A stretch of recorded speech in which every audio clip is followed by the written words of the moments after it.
It was a beautiful Friday. The sun was out, and my husband and I decided to go to a good restaurant for lunch. Then we drove back home. He went to work. I went back to my home office to finish some projects. So I sat in my chair, faced my computer, excited to finish my projects, but then my mind went blank. I mean, I literally felt my brain froze. And the more I tried to think, the more I got stuck. Yes, I felt stuck. And I probably tried making things happen for almost an hour, but nothing came out. Now, what I did next helped unstuck me. And this is what I want to share with you if you stay with me in this video. This is Lisa Mackey, and I help people like you fulfill your dream business, career, and life.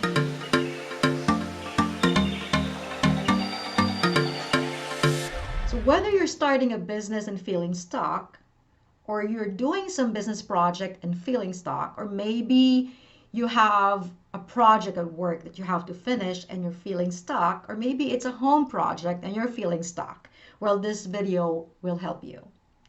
So there I was in front of my computer, and I heard a voice inside of me saying, Lisa, just get out of your office and chill. So I went to the living room and sat on my most comfortable couch and got a book to read. But I couldn't even read. I was just so restless. And then I heard a voice again saying, Lisa, just chill. And seriously, I started crying. I started crying because I was just so frustrated. I was just so upset. I needed to finish my project. And so I cried and expressed myself, and it was just me and myself. And then I was able to get back to my book. And then in less than an hour, I felt like my brain was activated. It was not even anything about the book, nothing about the book. I just had this idea. And so I went back to my office and started typing. And I felt like I had a second wind. So what did I do that helped unstuck me? Well, first, I listened to that voice inside of me telling me to stop. Do you know how much power you have inside of you? If only we will listen to that inner voice, but we always ignore it, just like what happened to me. I heard it, but couldn't follow it, and that's why I heard it the second time.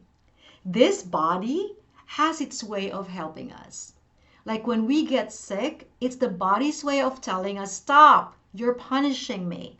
And if we are so busy, it's our brain's way of telling us, hey, stop, I need to rest too. In my case, or maybe your brain can also tell you, move, I'm getting stagnant. In my case, it was my brain's way of telling me, hey, give me some time to adjust. I'm enjoying my Friday. And here you are wanting to get back to work. The second thing I did was cry. I mean, I didn't intentionally do it. I just felt so helpless that I ended up crying. So that crying released me from whatever I was feeling inside of me, and finally was able to make me feel more rested. And then I was able to read my book. So find your release.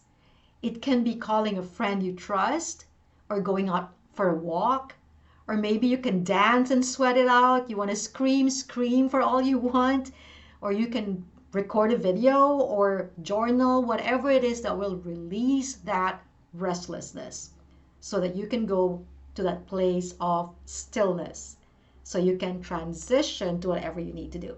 You know, it's not easy to shift from being rested to moving, or from moving to being rested. So there has to be an in-between. And that for me is what the release is for.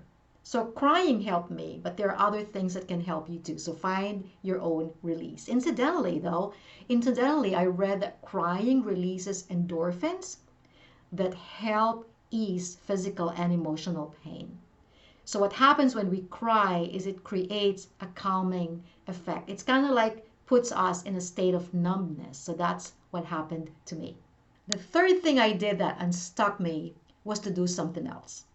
So I distracted my mind because it couldn't focus on what I wanted to do. I was getting stuck.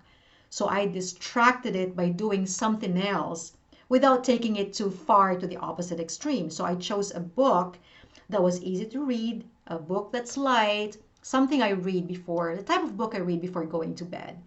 So that helped my brain transition. So the key is to choose a diversion, something that will take you away from what you're getting stuck on without taking it too far to the opposite extreme of being lazy and demotivated. Now, this will vary depending on what project you're working on and what you're getting stuck on. So if you're doing a more physical work, then a good diversion will be an exercise or some physical activity that will prepare your body and your mind for a more strenuous work. So what happened to me was I was getting stuck and then I was so restless, and the crying helped release that restlessness. And then I transitioned smoothly by reading a light book. So I mentioned earlier that it took less than an hour for my brain to switch. And that switch happened because of the smooth transition from wanting to do something that's not working or that was not working to crying to finally diverting my mind to doing something that was kind of close to what I wanted to do, but still on a rest mode. It was kind of like between work and rest mode. So that helped the transition. And so when my brain was ready to go back to work, it got energized, it got reactivated without me telling it what to do. Listen to your mind, listen to your body. When you learn how to listen to your mind and your body and give them the necessary break they're asking for, they will eagerly cooperate with you in getting things done. I hope this video has helped you. Let me know in the comments below what spoke to you the most. Feel free to ask questions or share your experiences. Now, if you haven't subscribed to my email list, go ahead and join the You Insider, where I deliver emails straight to your inbox every other Wednesday. Emails that are thought-provoking, inspiring, encouraging, action-packed, and motivating.